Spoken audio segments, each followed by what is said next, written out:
Now, I just want to finish this bit about the research by talking about a very, very important research project that was done by Agnes Nairn. She's a Scot who's a marketing professor, lives in Bath now, and she has undertaken a very important bit of research as a result of the fact that a previous UNICEF study found that children in the UK had the worst well-being out of 20 developed countries. You know, it was kind of scandalised a lot of people at the time. You know, worse well-being than a lot of poorer countries. Children in the UK had very poor well-being. And so this was a follow-up attempt to look at why it might be the case, and they particularly looked at materialism and inequality.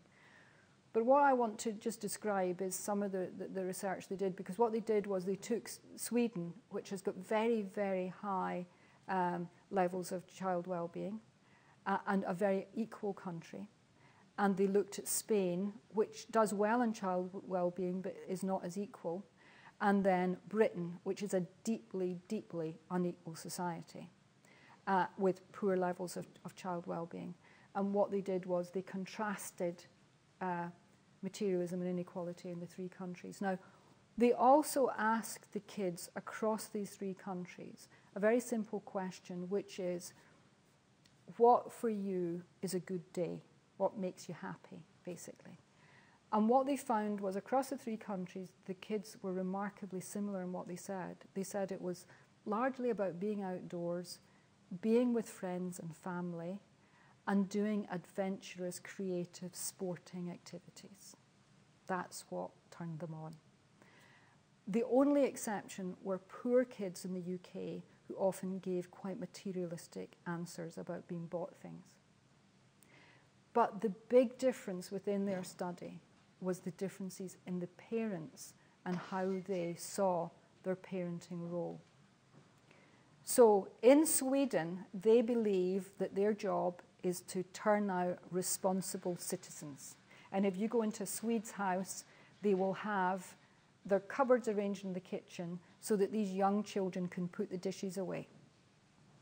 They don't buy an awful lot for their children, maybe a good skiing jacket or a good pair of boots. And what they do buy for them, they have to look after. Right, there's an emphasis on looking after things. The other thing is both parents tend to be involved, even if they're split up, in bringing up children. And a lot of them are maybe not working a complete week. They're maybe working 4 days, or they work a shorter day so they can pick up children from school, because it's a very family-friendly society where work is crafted to some extent around family life.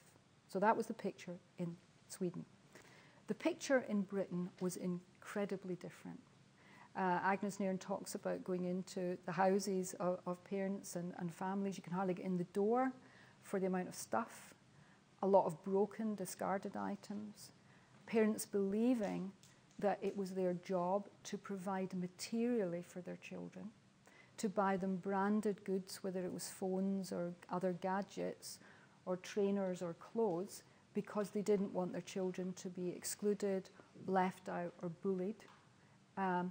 And the other picture that emerges is of parents quite exhausted in many ways, working long hours, often commuting considerable distances, who just didn't have the time or the energy, and to some extent they were buying off their kids by buying things for them. And they said the picture of kids sitting in a media bedsit with all that technology just wasn't evident in the other countries. It seems to be a particularly UK phenomenon. Now, I've spoken about this at a number of events, and I think that people really, really recognize that picture. And it's not just about materialism, it's the nature of our working lives as well, and the way in which these two things are now coming together. That is the problem. But I think that we do have to start talking about this, and we haven't really begun to do this yet. There's no encouragement from mainstream politicians to look at this, because they really want us out spending on the high street, and they're not giving us these messages that actually some of this is counterproductive and it is not a positive way for people to be living their life. What can you do as an individual parent? Well, I think you have to try and bring your children up with good values, lay the foundation of a good life with a healthy lifestyle as much as you can. That's going to bed at a reasonable time, exercise, playing outdoors, limiting screen time. These are all fundamental things. I think the other thing that parents have to do is look at yourself as a role model. Are you spending all your time watching the telly? Is that what you're communicating to your children that free time is about? Do you love brands? Is it a big part of your, hobbies is shopping? Is that what you're communicating to your kids? Because obviously that's going to be a fundamentally important thing as well. I think really to challenge materialism, we need to start banding together. I think it's quite difficult for individual parents to do something about it. But I think we need to start talking about this. We need parents groups in particular beginning to talk about it, because kids are playing their parents off to some extent, telling them, whether it's true or not, that other kids have got things and they're the only one that doesn't. I think it would be a really useful thing if parent groups can start talking about this. Now, I am very optimistic that change is possible, because most people agree with every word I've said.